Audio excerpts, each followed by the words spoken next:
وہ صحافی جن کو آج کل ادارے کے بڑا قریب سمجھا جاتا ہے، ان کی جانب سے بار بار ایک ہی بات کی جاتی ہے کہ جب تک عمران خان صاحب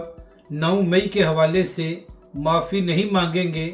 تو معاملات آگے نہیں بڑھ سکتے اور نہ ہی عمران خان صاحب کو ریلیف مل سکتی ہے۔ تو اسی حوالے سے عمران خان صاحب کا بھی ایک بیان سامنے آیا ہے۔ عمران خان صاحب نے اپنے بیان میں کہا کہ 9 مئی کے حوالے سے قوم سے وہ معافی مانگے جنہوں نے CCTV فوٹیج کو غائب کیا ہے، یعنی کہ ایک بار پھر عمران خان صاحب نے وہی بات دہرائی ہے کہ 9 مئی انہی کی جانب سے کیا گیا ہے جنہوں نے CCTV فوٹیج کو غائب کیا ہے۔